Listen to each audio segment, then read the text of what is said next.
इंद्रियों का संयम करो। इंद्रियां कितनी है? 5 ज्ञान इंद्रियां और 5 कर्म इंद्रियां। हमें क्या देखना चाहिए, क्या सुनना चाहिए, क्या बोलना चाहिए, क्या खाना चाहिए और कैसे हमें सुख सुविधा चाहिए, ये 5 ज्ञान इंद्रियों की आवश्यकता है। हम इनकी मनाही नहीं करते हैं, लेकिन उचित के बाद अनुचित के लिए आप कदम मत उठाइए। आज जो नहीं चाहिए उसकी आदमी डिमांड कर रहा है, उसके बाद मॉडल बदलने के नाम पर है, उसके बाद सस्ता महंगे के नाम पर। बहुत गलत है।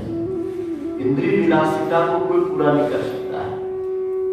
तो सबसे पहले आपको 5 ज्ञान इंद्रियों का संयम करना चाहिए और फिर 5 कर्म इंद्रियों का। जो आदमी को करना चाहिए, जब चलना चाहिए, जो पुरुषार्थ करना चाहिए, वो नहीं करना, ठीक उसके विपरीत। मतलब उसके काम को देख करके तो ऐसा लगता है कि आकृति से इंसान जरूर है, लेकिन प्रकृति से शैतान है, हैवान है। हमें अपने ज्ञान और कर्म इंद्रियों पर हमेशा मनुष्य की निगाह रखनी चाहिए, पशु पक्षी जैसी और आम असुर जैसी नहीं, क्योंकि हमको भगवान ने ऊंचा उठाया है।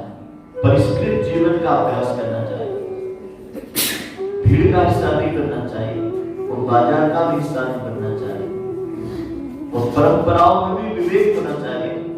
कई बार हम क्या कहते हैं, हमारे इंद्रिय सुखों के लिए परंपराओं को हम मान लेते हैं, लेकिन परंपराएं महान नहीं होती, विवेक महान होता है। उस समय कोई थी व्यवस्था, उस समय की व्यवस्था थी, लेकिन आज हमारी क्या मजबूरी है? आज हम उनका वजन अज्ञान के कारण हो रहे हैं, लोक लाज के कारण हो रहे हैं। वहां पे आपको सोचना। और दूसरा संयम अर्थ संयम। क्या बोला? अर्थ संयम। पैसा कमाना आसान है, पैसे को खर्च करना बहुत कठिन है। पैसे का प्रदर्शन भूल करके भी नहीं करना चाहिए, पैसे का दिखावा कभी नहीं करना चाहिए। धन का दूसरा नाम क्या है? लक्ष्मी। लक्ष्मी का मतलब क्या है? उसको मर्यादा में रखना। लक्ष्मी किसकी पत्नी है? विष्णु किसके देवता है? पालन और पोषण के। तो संपदा की जरूरत कितनी है? जितने में आपका घर चल जाए और 10 दिन की व्यवस्था ले जाए। ये मैं नहीं कह रहा हूं, मोहम्मद साहब कुरान शरीफ में बात लिखते हैं, अथर्ववेद में ऋषि लिखता है कि व्यक्ति की आवश्यकता बहुत कम है और सामर्थ्य बहुत बड़ी है। क्या बोला? आवश्यकता कम है उसकी और सामर्थ्य बहुत बड़ी है। एक व्यक्ति चाहे तो लाखों लोगों को भी पाल सकता है, इसलिए उसकी सामर्थ्य है। और एक व्यक्ति चाहे तो लाखों लोगों को भी मौत के घाट उतार सकता है अपने बाहुबल से। जैसे लादेन की पूरी कंपनी को देख लो आप, 5000 मानव बम उस आदमी ने तैयार करे। हम अपने बेटे को मना नहीं पाए, हम अपने परिवार को मना नहीं पाए, और उसने 5000 लोगों को मरने और मारने के लिए बना लिया और एक को भी जीने की इच्छा नहीं है। तुम जा बोलो, वहां हम शरीर पे बम बांध करके किसी की हत्या करने के लिए जा सकते हैं। इतना हौसला उस आदमी ने दे दिया, कुछ तो करा होगा। हमारा ऋषि कहता है, अर्थ को यदि अनर्थ मार्ग पर आपने खर्च कर दिया तो आपका अर्थ जो है समाज में, राष्ट्र में, परिवार में सुख शांति समृद्धि और आनंद स्थापित नहीं करेगा, अराजकता स्थापित करेगा, हिंसा स्थापित करेगा, लड़ाई झगड़ा स्थापित करेगा। अर्थ का प्रदर्शन तो भूल करके भी नहीं करना चाहिए। नहीं देखा वो ब्याह करा तो दूल्हा दुल्हन को कमल के फूल में बिठाया बागलात में और 25 फीट उसको ऊपर ले गया और फिर सिस्टम था रिमोट कंट्रोल से वो कमल का फूल बंद होगा, फिर खुलेगा, फिर वो दूल्हा दुल्हन माला डालेंगे। ऐसा कुछ सिस्टम था, लेकिन विधि के विधान को शायद मंजूर नहीं था। स्पार्किंग हुई, धू करके ऊपर ही जल गए। तो पागल आदमी, आम जामुन के मंडप में शादी लगती तो थर्मोकोल में बिठा के वहां को ले गया, मरने को ले गया। वो गुजरात में आदमी को शादी कैसी करे? ये जो गाड़ियां गिर जाती है वो हाइड्रा होता है, उसको उठाने के लिए उसके डाले में दूल्हा दुल्हन को बिठाया पट्टे ने और मंच के पास वहां ले गया ऊपर नो हाइड्रा का पाइप लीकेज हुआ जो गिरे दूल्हा दुल्हन के धड़ाम से नीचे दोनों के पैर आवाज हो गए। अच्छे बलों को क्यों लूले बनाए, क्यों लगले बनाए? पागल आदमी। वो एक ने कर्नाटक में शादी करी 500 करोड़ रुपए की। आज तो पागल आदमी जिस देश के अंदर लोगों को अच्छी स्कूल में मिल रही, पार्ले का बिस्किट में मिल रहा है, करोड़ों लोग भूखे पीकर दाल चावल की रोटी के सो रहे हैं, वो 500 करोड़ की शादी एक मेहमान पर 1 करोड़ रुपया खर्च करा। उसी के 1 महीने बाद एक सेठ जी ने औरंगाबाद में शादी करी 150 करोड़ रुपए के। उसने क्या करा, आपका दिन बाग बाग हो जाएगा। उसकी कंपनी में 150 मजदूर काम करते थे, 1-1 करोड़ की प्रॉपर्टी के बंगले, बच्चों की फीस और चाबियां दी उनको और अपने बहू बेटियों को आशीर्वाद मजदूरों से दिलवाया।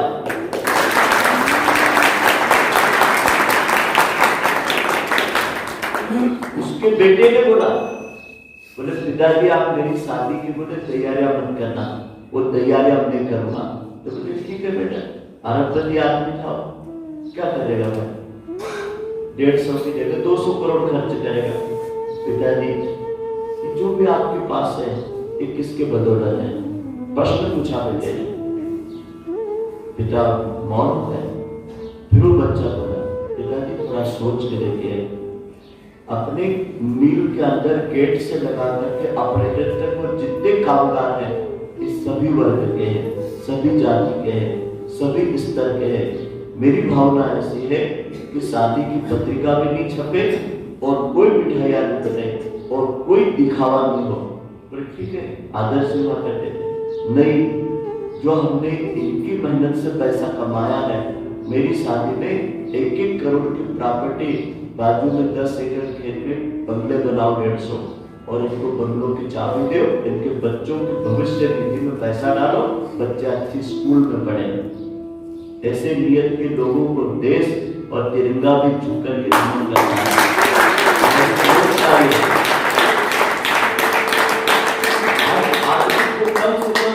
अपने देश के नागरिकों को ऊंचा उठाने का सोचना है कि मेरे रीति रिवाज में, प्रदर्शन में मैं पैसा नहीं खर्च करूं, वो पैसा बचा करके किसी दीन दुखी के काम आ जाए।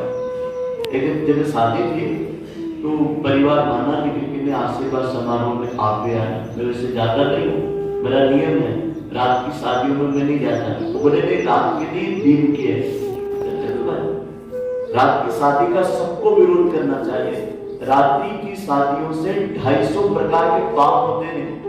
बिजली का अपव्यय, चोरी चकारी, व्यभिचार, शराब, जुआ, सट्टा, दागिनों की चोरी, प्रदर्शन, सड़कें जाम, रात्रि का भोजन, कीड़े मकोड़े, जहर, इतनी बीमारियां कि मेरे पास बुलाओ तो 2.5 घंटा केवल रात की शादी में कितने पाप होते हैं उसमें मैं बोल सकता हूँ। कई पागलों ने ये सोचा ही नहीं कि हमने पैसा कितनी मेहनत से कमाया था, वो केवल ब्याह के पैसे को आग लगा देते हैं और ऐसी गलत रीति रिवाज जाते हैं। पुराने अंधविश्वास परंपराएं इतने खराब नहीं थे जितने अभी नवीन युग में हमने शुरू कर दिया। बस वो एक डीजे ले आएंगे, बेड ले आएंगे और दारू की गाड़ी ले आएंगे, इसका नाम शादी है। हाँ, मतलब विवाह संस्कार में विवाह उन्माद, ये पागलपन जो है इसे कहा जाएगा समाज। तो आप लोगों को ऐसी शादियों की तारीफ नहीं करना चाहिए, ऐसी शादियों का बहिष्कार करना चाहिए।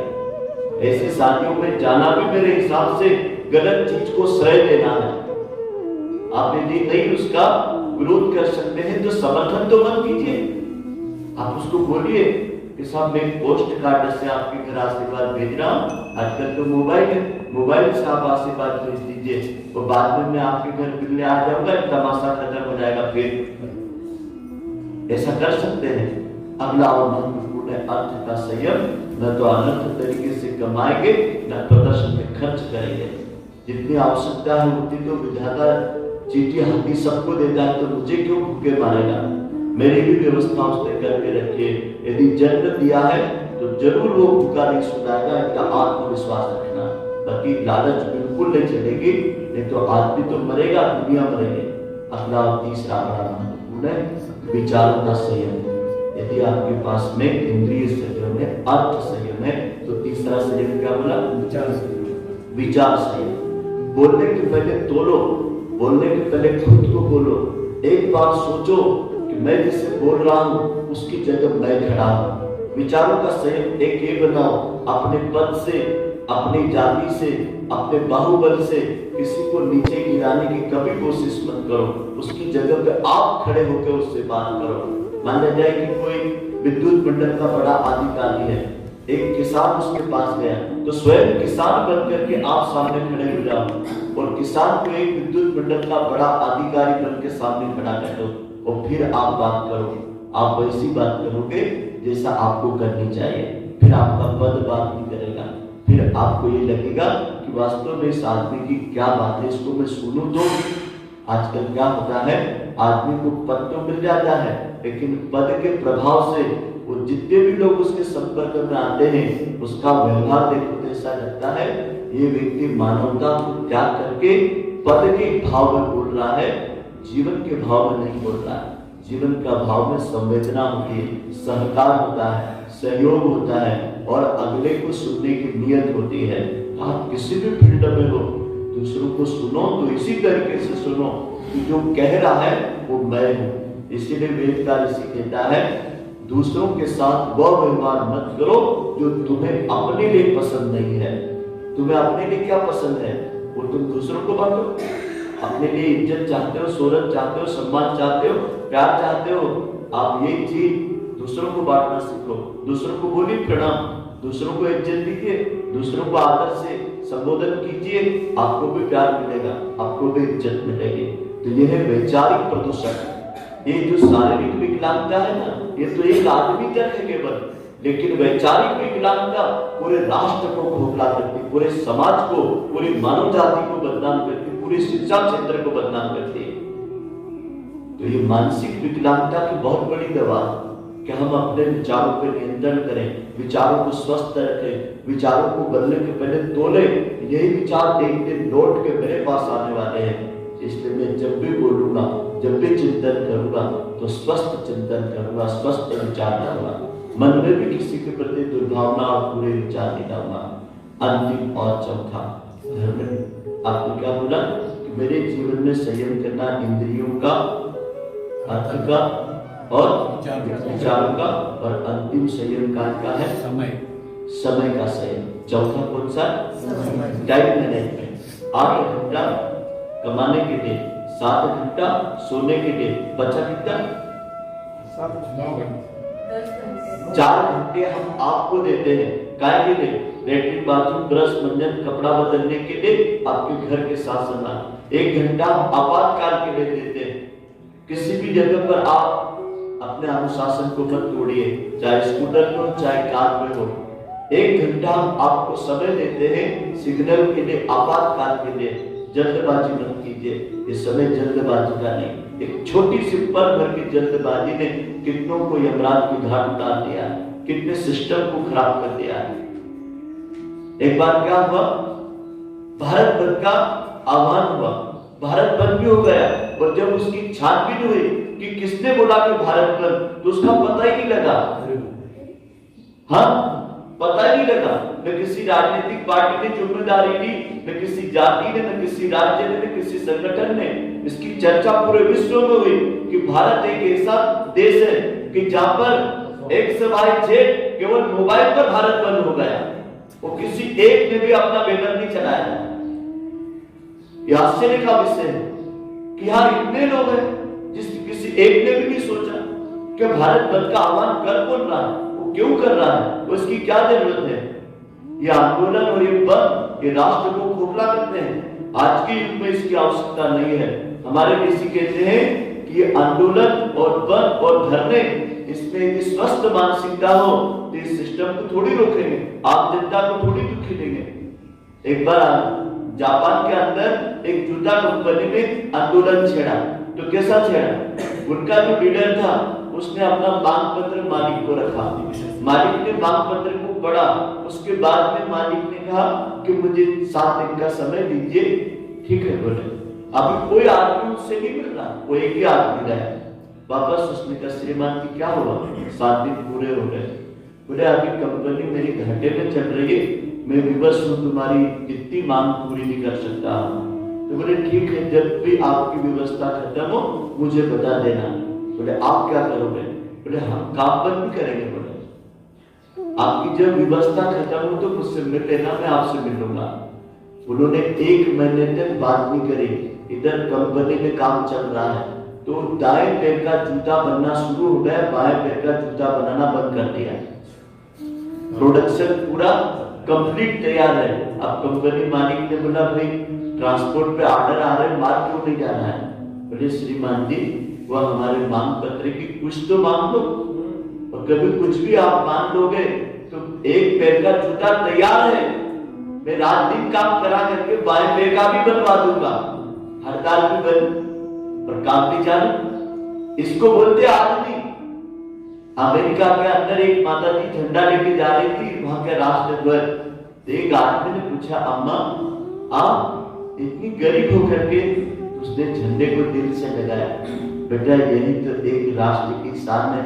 आज अमीरों के और संसद भवन विधानसभा भवन पे झंडा लहराएगा तो मेरी झोपड़ी पे क्यों नहीं? ये होता राष्ट्र प्रेम। और हम लोग क्या करते? झंडे के नाम पे राजनीति करते हैं, वंदे मातरम और राष्ट्रगान पे राजनीति करते हैं। वो जो इसी देश की कॉलेजों में पढ़े वो इसी देश को खोखला करने की बात करते हैं। वो कितनी शर्म की बात है, बहुत अच्छी बात नहीं है। तो हमें अपने राष्ट्र को सशक्त और समर्थ बनाने के लिए अपने अंदर एक राष्ट्रीयता की भावना को भी जन्म देना है। तो इसलिए हमारा किसी कहता है कि टाइम मैनेजमेंट करके जियो। तो 8 घंटा आपको दिया कमाने के लिए, 7 घंटा सोने के लिए, 4 घंटा व्यक्ति का, अभी भी आपके पास बचा 5 घंटा।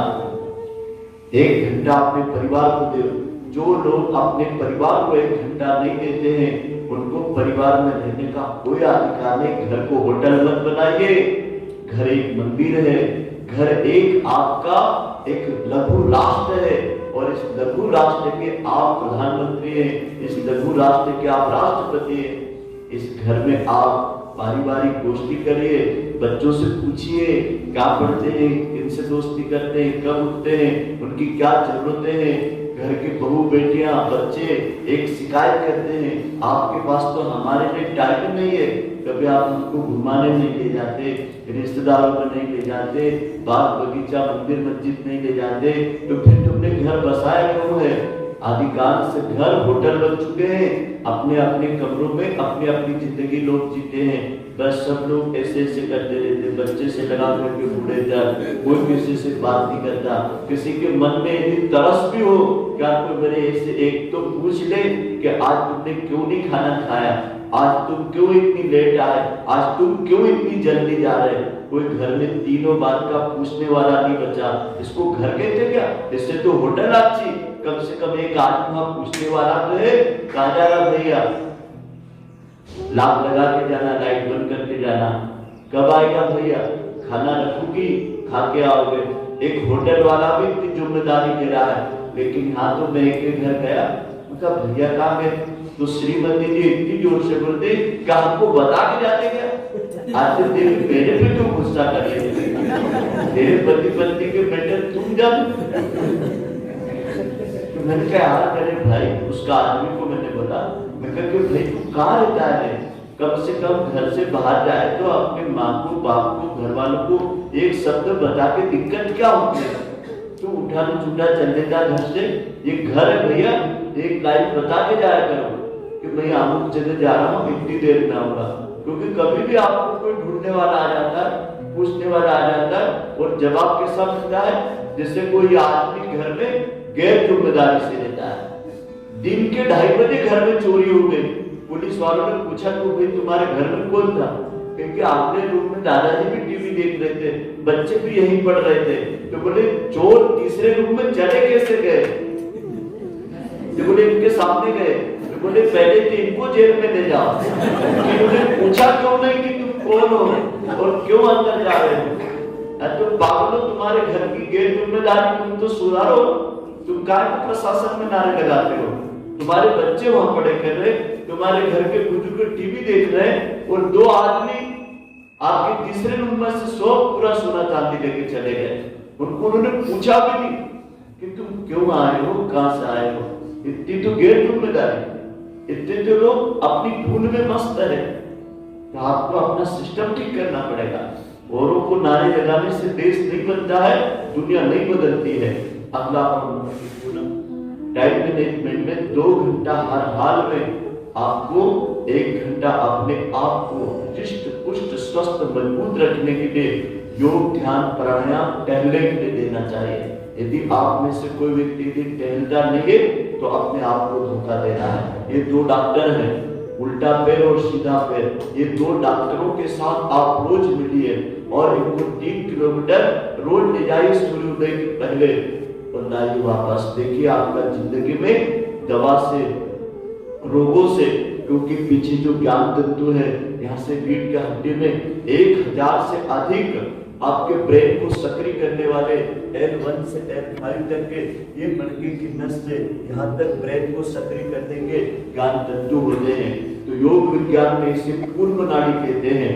और इस पूर्व नाड़ी के द्वारा जब पैदल आप चलते हैं तो आपका शरीर मजबूत होता है। एक व्रत ले लो कि मैं अपने शहर में, मैं अपने कारोबार में 2 व्हीलर 4 व्हीलर का उपयोग नहीं करूंगा, जो भी काम करूंगा पैदल करूंगा। जैसे मेरा नियम है, सेंधवा में 1.5 किलोमीटर के व्यास में मुझे जहां भी जाना है मैं पैदल जाता हूँ। मैंने व्रत ले रखा। तो मेरे को कई लोग मिलते हैं, अरे पंडित जी कहाँ जा रहे हैं, कार से छोड़ देते। मैं कह नहीं, पैदल जाना है। तो दूसरे दिन चौथे दिन जब वो मिलता है तो फिर वो इसी बात से बात शुरू करता है, बोले उस दिन आपने देखो एक शब्द बोला, बाकी दिन भर में सोचते रह गया। सामने वाले के पास 3 गाड़ियां हैं, वो खुद पैदल चल रहा है। तो 2 फायदे होते हैं। एक तो आप जिस गांव में घूम रहे हैं ना, वहाँ सैकड़ों लोगों से जमीन पे चल करके मैत्री होती है, राम राम होती है, प्रणाम होता है। गांव में, शहर में प्रदूषण नहीं फैलता है, पार्किंग की समस्या नहीं होती है, दुकान व्यापारी किसी के घर जाओ तो वो रास्ता जाम नहीं होता है। और बड़ा फायदा क्या हो गया कि अनेक लोगों के आप फुकट में मित्र बन जाते हैं। क्यों? क्योंकि जो नीचे चलते हैं ना, उनको इतनी खुशी होती है। अपने यहाँ का पड़ोस के डॉक्टर साहब भी रोज पैदल घूमते हैं, उसके यहाँ अपने पास जो इंजीनियर साहब है ना, वो भी पैदल ही घूमते हैं। मतलब बिरादरी को लाना है, समता भाव लाना। अभी जहाँ जरूरत नहीं वहां भी आदमी कार लेके जा रहा है, जहाँ जरूरत नहीं वहां भी मोटरसाइकिल से जा रहा है। तो कहाँ करोगे तुम? ये शरीर जाम हो जाएगा, ये बीमार हो जाएगा। फिर एक कार पे बैठने लायक बचेगा तो मोटरसाइकिल पे बैठने लायक बचेगा। वो डॉक्टर सब बंद कर देगा, एसी चला नहीं सकते, कार में बैठ नहीं सकते, फिर आप फ्रिज का पानी पी नहीं सकते हैं, आप घी नहीं खा सकते, आप तेल नहीं खा सकते। मतलब आप अकल आ रही है, सब तरफ से डॉक्टर बंद करता है। तो भाई क्यों बंद करता है? आपने आपके शरीर के सिस्टम को बीमार बना दिया, इसलिए आप शरीर क्यों बोल रहा है? नहीं तो अंतिम सांस तक यदि जो चलता फिरता ना, देखो मेरे जितने भी आसपास आदिवासी भाई बहन रहते हैं, खंड बस्ती में रहते हैं, 2 मकान 3 मकान 4 मकान, जहाँ खेत वहाँ घर, इनके घरों में घूम करके आना, एक को भी थायराइड नहीं है, एक को भी शुगर नहीं है, एक को भी माइग्रेन नहीं है, एक के भी कमर और घुटना बदलना नहीं पड़ता है, कोई तो कारण होगा। और उनको जाके बोलो लड्डू खाओगे तो बोले आओ खा लेंगे, जलेबी खाओगे तो बोले आओ खा लेंगे, घी दे बोले खा लेंगे। उनको कोई डॉक्टर ने आज तक मना नहीं करा। क्यों? क्योंकि वो इतना उपयोग कर लेते हैं। दुनिया में 2 ही लोग बीमार हैं, एक अति पोषित और एक कुपोषित। तो तुम्हारा किसमें नाम आता? जो अधिकांश लोग तो खा खा करके बीमार हो रहे हैं। क्यों भाई? ये भैया बोल रहे थे रात को मेरे को, बोले जब मैं कभी शुरू करता हूँ ना कि वजन कम करना है तो 10 से 1 महीने में 5 किलो वजन कम कर लेता। क्यों? दलिया दाल पर ही लेता हूँ। और जिस दिन दलिया दाल का कार्यक्रम बंद करता हूँ तो 10 से 1 महीने में 8 किलो वजन भी बढ़ा लेता हूँ। बोले जब खाना शुरू करता हूँ तो घर वाले थक जाते, 8-9 रोटी तक खा जाता हूँ और दलादल खाता हूँ। हाँ, तो मैंने कहा कि आज भैया तुम भी बहादुर आदमी है, मतलब दृढ़ता भी अच्छी है। यदि ठान लिया कि वजन कम करना है तो दलिया लौकी पर भेजूंगा, वजन कम कर लूंगा। और फिर जिस दिन दिमाग घूम गया कि क्या करना है वजन कम करके इसके तो उनको बदलना है, तो फिर इतना गेर मारता हूँ कि फिर घर वाले क्या नहीं करते। हम लोगों जैसे रहो ना, 12 महीना सदा बाहर रहो, एक स्थिति अपने अनुशासन अपनी मस्ती, तो समय का सेव बहुत जरूरी है ना भैया। 2 घंटे में से 1 घंटा समाज के लिए देना, दिन दुखों के काम आना। 4 संयम, स्वयं को सुखी बनाएगा, देश को समृद्ध बनाएगा। नाम बोलो। इंद्रिय संयम, अर्थ संयम, विचार संयम और समय संयम। ठीक है, समय समाप्त, जीवन समाप्त। जीवन चल रहा मतलब समय चल रहा। जिंदगी किसको कहते हैं? समय को। जिनका समय सोने में, मोबाइल पे, पिक्चरें देखने में, ताश जुए सट्टे व्यसन में जाता है, समझ लो वैसे ही लोग आज मरे हैं। वो जिंदगी की आधी मौत तो वो मर ही रहे हैं। क्यों? क्योंकि होश में नहीं ना। जो होश में है उसकी जिंदगी चल रही है, और जो ज्यादा सोता है, ज्यादा मोबाइल चलाता है, ज्यादा टीवी देखता है, उसका जीवन तो वैसे मरा हुआ बेचारा। कई लोग वैसे पास में खड़े हैं, अपना आगे चिल्ला मोबाइल देख रहे हैं, अगला आदमी आया पीछे से आगे चिल्ले के चलेगा, वो मैडम मेरे से पूछ रहे हैं, बोले पंडित जी बोले आपने मेरी आगे चिल्ले के, इसमें कहा आपके आगे चिल्ले भैया आगे लेके गए, वो आपकी थी क्या? पागल में ना बच्चा स्टेशन पे छोड़ दिया और खुद पति पत्नी ट्रेन में बैठ गए। जब मैंने कहा पागल हूँ, जिसको पैदा करा उसी को भूल गए। मतलब मोबाइल के चक्कर में, मोबाइल चलते चलते में ट्रेन आ गई, तो दोनों बड़ा अच्छा ट्रेन आ, तो दोनों तो चढ़ गए और वो 2.5 साल का बच्चा ट्रेन पर ही छूट गया। ऐसे भी ब्याह लोग हैं, इनको समझ ही नहीं है कि अपन क्या कर रहे हैं, आदमी भूल रहा है।